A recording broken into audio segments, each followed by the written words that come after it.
Jeannette Mejias, and I'm excited to have a really awesome guest here today. Her name is Marta, and I'm probably going to butcher your last name, Marta, so I'm so sorry. Why don't you say your last name? It's Marta Mazzoni. Oh, okay. Okay, yes, Marta Mazzoni. And before I get started, as you know, Andrea is a host of Webs, but this is going to be a little different. Andrew's going to probably make her way through. But we just wanted to get started because Marta and I, let me just tell you about this amazing woman. So Marta and I met through a network that we're a part of that we kind of really don't get too involved in this network, but it's a great network. It's She Podcasts. So all you podcasters who are looking for a forum, I highly recommend you seek them out because they have a lot of great connections. And actually, that's how I connected to Marta. And there was a live feed going on, and I'm like, what is happening here? And I went in, and people were just kind of sharing who they were. Like, what were they about? Like, what's their platform? And Marta comes in and shares about herself. And I was wowed. And let me tell you, this feed was going a million miles a minute. I had to keep scrolling back up. So I'm like, all right, it's going to be creepy if I go, I don't even care. I'm going to go with my gut feeling. And I'm just going to message her and just tell her how, like, in awe I am of like her story. And I wanted to get her on here on Webs because Marta just has such an amazing, powerful story and just an amazing woman. And I'm just gonna just turn it over to you, girl. Let's just talk. Let's talk. I love this. We were Yeah. just saying this is just chatting, getting deep and getting to know one another is like some of my favorite conversations. So Me thank you for too. having me on. Oh my God, thank you. Thank you. And Marta's from Pennsylvania, right? Yeah, I'm from Pittsburgh, Pennsylvania. Yes. Okay. So are you a Steeler fan, I hope? I am not I'm a I'm not really a sports person, Okay, but I root that's for fine. them. I'm like, Yes. yay. Yeah, yeah, I gotta root for black and Yeah. yellow. You know, My husband and I are diehard Steeler fans, so good for you. um, I have a great Airbnb next time you come to a game. oh, okay. Fabulous. Okay. Fabulous. So Marta, one of the things that I think impressed me about you when we met is that you came from a place you had your podcast, and I love for you to talk a little bit about that, but you come from a place of a lived experience of losing your sister, and you know being so vulnerable and honoring that process, but then you're now a grief counselor and doing an offering to others. And to me, I feel like, oh my goodness, my heart's about to explode, because how does someone who is, like, I know grief is hard, and losing folks, especially a loved one, anyone, is so hard. So, like, I know for anyone who's listening here, who's challenged, who's lost a loved one, still grieving, like, can you kind of walk through how was your process? Like, how did you just get through? How do you get through your days when that was all happening? If you don't mind sharing. No, yeah. So my sister Nina got diagnosed with a rare double hit lymphoma, B cell lymphoma. It came out of nowhere. She was Mm. going through a separation at the time. She had just separated from her husband 2 weeks before they found the lump. Oh, And gee. honestly, yeah, like cancer had really never touched our family in that way. Mm. My sister was 47. Oh Uh, my goodness, she was so she was young. 46 actually when she was Oh, diagnosed. okay. Okay. And so yeah, it's very young. It was very surprising. And she was my world and still is. Mm. But when she got diagnosed, she went through chemotherapy. radiation, and her prognosis was good, and then it was just bad. It turned bad very quickly in the beginning of 2021. Mm. Mm-mm-mm. Yeah, it was very hard. My family's very, Oof. very close. Yeah, Um, yeah. Now you just have your sister? She's your only sister, or you have other I have siblings? a brother as well, and Okay. we're very, we were like the kids that didn't live in a plan. We lived in, the suburbs, so we had each other. Yeah. We did musicals, we did theater. We That's actually how I got into podcasting. Okay. I'm the youngest, so I'm 6 and 8 years apart from both of them. So I was left alone a lot, Okay. and I would just interview my stuffed animals, honestly. Oh my God, how cute. Stop. Yeah, no, I do. I totally see that though. I still have recordings. Yeah, it's Cute. ridiculous. It's really ridiculous. But that was a thing I never really put the ties together until later. And uh for my sister, Mhm. I feel as though that I had been grieving her at the beginning of her sickness. Mm, And mhm. so, Sure. and I also feel that before that I was doing a lot of grief work, but I didn't know that's what it was called. I Oh, could I I see.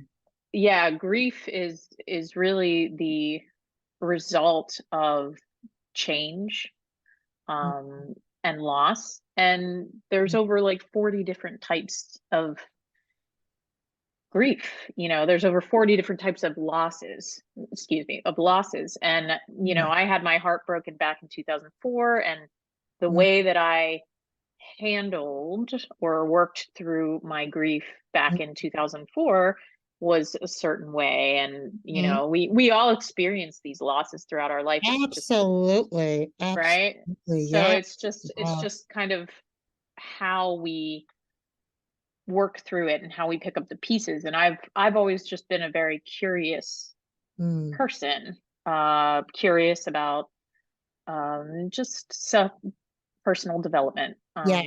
communication, connection with oneself and everyone else in the universe. And um, so I feel like I had been doing this grief work for a while. And Mm, then when my sister Nina died, after that, um, there was definitely different mm, phases that kind of ebbed and flowed. mhm. I At that time, I was a meditation coach and a regular, like a life and business coach, and I found a program that helped me heal the pain of my unresolved grief. So I was looking for something structured that would help me, structured and actionable, because I was reading all the books. I was Mm, taking long walks until my feet fell off. I was doing all of these mm, things, but I felt stuck. okay. Yeah. Right? It's like Yeah. I just felt like I hit a wall. Yeah. And so I found this program, a friend suggested it. I honestly was really skeptical going in because they boasted that they could heal the pain of unresolved grief. And long story short is that it worked. And I took the training to become a grief specialist, really just to further deepen my knowledge of, Yeah. Right? yeah, for Yeah. myself, honestly, Right. like to be Right. a better listener, to be a better human, Yes. to Yes. to learn to self-regulate. Mm, and and then from that, I came out of it with an awareness that this was something that needed to be shared, because it's a topic that's not talked about a lot, and I really wanted to bring some levity to it and mm, show the beauty, like the beauty of grief. yeah. There's so much beauty in grief, in the process. And Mm. yeah, Wow. that was my journey. Yeah. Wow. I have to tell you, I lost my dad to a fatal car accident when I I'm so was sorry. 4 years old. Thank you. And I just started doing some work about that. Now, mind you, I'm 53. I'll be 54 in August. Good for you. Thank you. And, I have to credit that to my dear friend, Wesley Morris. He's actually, um, him and I are coaching together. And he actually was the one that kind of had me, directed me into that work because for me, I found that I repressed so much. Mm-hmm. And I didn't remember, or there's like some things I remembered, and I kind of chucked it up to whatever. So I really never felt like I really grieved my dad, to be honest. And then, like life happens, right? And life is always happening and things are changing and evolving. But if you don't take a look at what is the root cause of what keeps coming up, you're always going to be in that same, kind of like that hamster, Hamster wheel. right? Yes, Yep. yes. Yes, sis. You know what I'm talking about. I know And it, exactly what you're talking about. and it And was painful, but you kudos know what? kudos to you. Thank you. Now, Seriously. yeah, it wasn't easy, but I'm glad that I did that because something comes, it just, I don't know, something just kind of happens. Like you're like, you have like this revelation, and then you have a peace about it, which is weird. Cause like, like, oh my God, how do I have peace? But, I think that we all, to your point, Marta, like, I think we all are process, our emotions differently. And, I, especially since the pandemic too, and post pandemic, and so many people lost, through COVID, like people were, So much loss. right. And, our world was just a big grieving world, right? And mental health has surged, as you, I'm sure, very well know. It's just like so much. And, having practices or connecting to people like yourself that are doing the work, it's just so important. So, and thank you for, just being curious and, you know, um, always evolving to be your best self, Thank 'cause, you. I mean, And I seriously. do I want to mention, Yeah. talking about your dad and how you lost him when you were 4. Hmm. I I had a woman in my very first grief pilot who, because what we do is we pick a relationship one at a time to work through and resolve and become complete with that person. And Hmm. there's a step-by-step method that we use every week to get there. And this woman was talking to me about who she wanted to work on, and she was avoiding her dad because she lost him so young. Hmm. And she's like, "Well, I don't really know what I would unpack. I don't really know what I would say because he's Remember, not here and right, and right. all these things." And so what I spoke to her about was the fact that unresolved griefs comes from wishing that things would have been better, more, or different. And it's the Absolutely. hopes, yeah, it's the hopes, the dreams, and the expectations that Mhm. you had for that relationship. So not only did she choose her father to work through, but there was so much that came up that she needed to Could imagine. forgive, Yes. to apologize, to acknowledge, to be witnessed and seen. And the beautiful part about it, and this is the one thing that I really want to express to people, because I think Mm-hmm. out of all of the important work that grief work does, Mm-hmm. this is the one takeaway, is that your relationship with that person doesn't go away.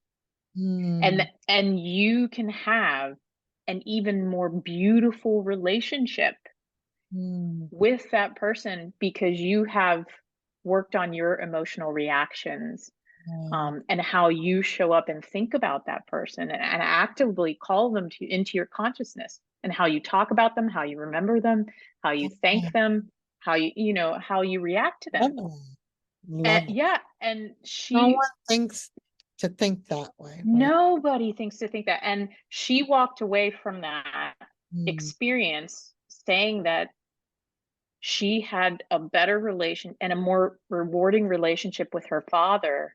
Like she almost got him back. Wow. She almost got him That's back. that's profound. That is It just is. wow. So yeah, and that's the thing that Ooh, girl. brings me, yeah, right? I'm like, oh my God, I'm sweating. Like she's telling me this, I'm crying, she's crying, like, Yeah, that's like it's a cry fest. yeah. And it's beautiful. Mm. That's the beauty of it. And it doesn't just apply to Mhm. people we've lost to death, the people that have died. Um, you are a case, like, it doesn't matter how long ago the loss is. If it's on your heart, it Yeah. needs to be resolved. Yeah. Also, the beautiful, beautiful part about another aspect of this that I didn't realize at all, stepping into this program to heal my unresolved grief with my sister, Mm. um, is that you can do this program and really become complete with the people that are still alive in your life. Mm. And Mhm. that is very powerful Yes. because that leads to being able to actively have a healthy, communicative relationship Mm. with that person. Yeah. And that's something I didn't even think of. And when I did the training, we had to take the program over again. And I actually chose someone, because what we do is we learn to identify where unresolved grief is Mm. and what it looks like so that we can see. Yeah. And I had a relationship in my life that was sticky, is the best way to put it. Yeah. Yeah. I was, I resented this person. Mm. Um, and I couldn't figure out why. I Mhm. couldn't, I love this person. I had so much love for them, but I couldn't quite, Right. Get the you know what I grasp. mean? I couldn't, Yeah, like what yeah, it was stuck. It was yeah. stuck. It felt like glue in my body. And there was really, I had no way of active, actionable way to heal that. I couldn't even recognize that if I wanted to. I just thought that was the way Right. people were. Wow. And now it's a completely different story. It is Mhm. such a more meaningful relationship to me, and it means so much to me that that I chose to do that work because we now have a healthier relationship Mm. while they're still alive. Yeah. Yeah. Therefore, it's, like time is short. People you love, it's Yeah. things You got left unsaid are nothing. the things that haunt you. So Yeah, so true. And I love yeah, that. And I like to say, time's too short because it really is. We don't know. We don't know. Like you when's don't the know. last time you see the person? And you're gonna live with that regret. I should have, could have. I shoulda, woulda, coulda. Right. But often we can't. We Right. really can't. And I think I like, to your point too, like sometimes people don't realize or they don't see, they just kind of Mm-mm. chuck it up to that's just the way it is and not asking those, thought-provoking questions like it shouldn't be like this. Kind of like what you were saying, like what Yeah. is the deal here? Like, and I think sometimes folks don't, I don't know, I think for me, I think people don't ask those questions because they're afraid of what's going to be coming on the other side. And I think that's why a lot of folks avoid self-work, whether it's unpacking on their own, journaling, seeing a therapist, going into like groups, because now there's that vulnerability has to kind of come in, and that's hard. But It's very hard. It's but very I, hard. It's very courageous work.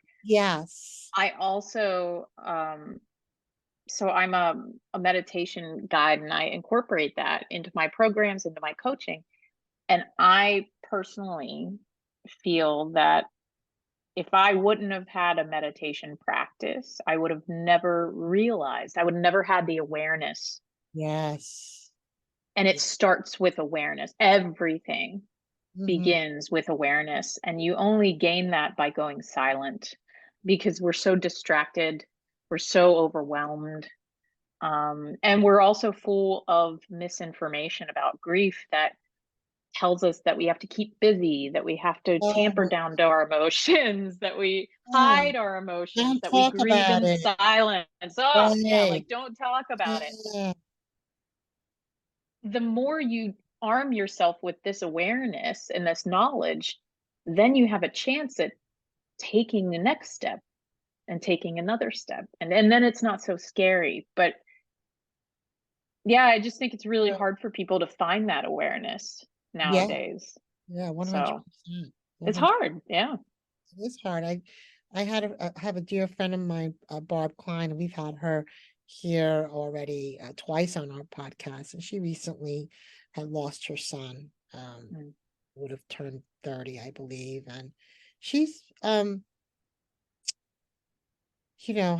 know this sounds nuts, but when we had her on, just the way she was speaking about um loss and the way you are, the way she was articulate, it was almost like the way she was honoring her son, and it's just beautiful.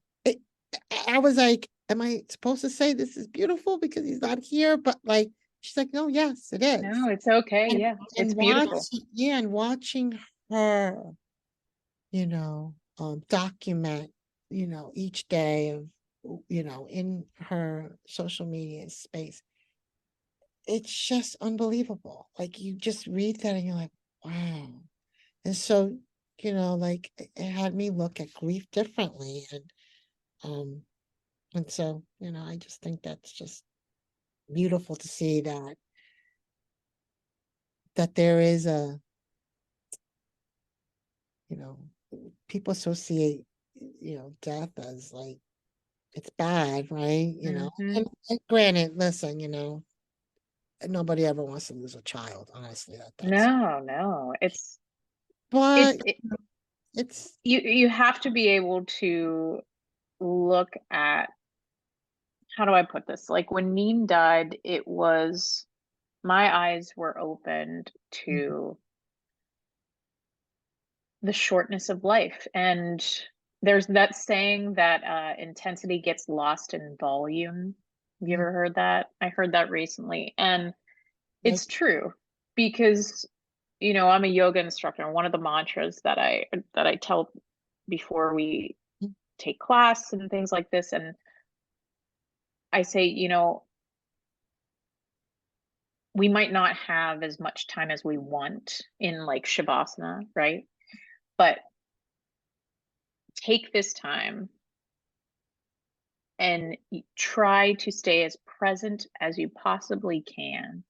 Mm, And because you could have an hour and be completely distracted, but you could have 1 minute and someone tells you you have 1 minute, and you're mm, going to hold on to that minute mm-hmm, as much as you can. You are going to try to suck in every sensory that you can to mm, live that minute to its fullest.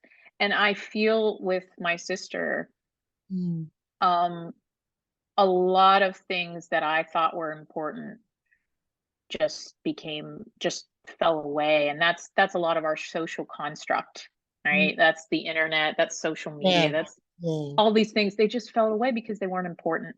Mm-hmm, And life became shorter, and mm, my gratitude became mm. abundant, Yes.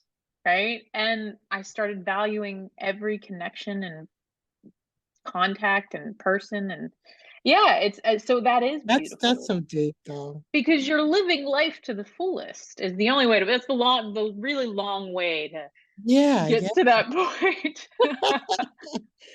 Oh my God. Marta, I have to tell you, my heart is so happy to have you here today, honestly. So talk to me a little bit. I mean, I know you're in Pittsburgh, I Pennsylvania, am. but your offerings. I know you have a lot of things that you offer. Is that something anybody can access you online? Do you have virtual offerings or Mhm. things like that? Talk to us a little bit about that. So right now my focus is on a couple things. It's on my grief programs. I have two programs. Okay. One is called Foundations. Okay. And that's really the method that I was telling you about, integrated with um, meditation and integration afterward of what comes next. So that is rebuilding your house. That's for people that are looking to heal that unresolved grief inside Okay. of them. And Hmm. then I have something I call snow globe Okay. because it's specifically for people that have hit a wall, that feel Mhm. stuck in transition. Okay. Maybe they're out of the muck of grief, right? Like, Mhm. but they feel uninspired, Yeah. stuck, like their creativity feels like they need to do something, but they don't know what. You know, Yeah. you know Yes. the feeling. It's like, Yes, I do. I'm Yes. ready. I'm ready to level up and I have no idea what Like, to what does do. that look like? Yeah, like Yeah. Yeah. who am I now Yes. Yes. after I have experienced a loss? Yes. Um, and I call it the snow globe because it's like shaking the snow globe, right? It's Oh, shaking okay. everything. I know, yeah, Yeah, it's that's pretty clever, Marta. that's what I hear in my head. That's what I Mhm. kept visualizing when I was stuck. Oh, Is a snow globe turned over because that's what it felt like. It felt like I needed shook. yes. Yes. Everything that I believed, my identity, things I was holding on to, it just needed to be Yeah. shook up. And so that's what I offer people is through those programs. And like I said, that involves coaching and meditation. So I've really weaved a lot of my offerings into the grief work. It specifically working with people who have experienced loss, and that's divorce, that is betrayal, loss of childhood, loss of Mhm. safety and support if you've moved from a house. All of these things contribute and they are considered loss, and they can lead to unresolved grief. I'm Um, glad that you said that because a lot of folks think loss is like, well, I didn't lose anybody that's close to me. mm-mm. So they think death, right? Oh, But absolutely. I love that you expand on no, it's not just that. There's so much, could be, losing your job, of, 35, 40 years, and you're like, It's a relationship. yeah, you're like, what, my God, you're depressed, you don't have motivation to do anything, like You're grieving. you're grieving, right, right. You're grieving. And Yeah. and that's the thing. It's what I teach people in these programs are that 100% of us are grievers. Mm, We've been grieving since we were born out of our mother's womb, mm, right? Like that's like a loss of that safety and connection. And then it just started. If you moved, if you changed schools, if you moved houses, if you had mm, a breakup, we collect all these losses mm, over our lives. And really, what the program allows you to do is, um, they always say like you're wearing a backpack and you put rocks in the backpack, and mhm. eventually, if you don't take those rocks out, you're going to fall over. Yeah. So what the program allows you to do is take the rocks out to make the backpack lighter. Um, and I really love doing that for people.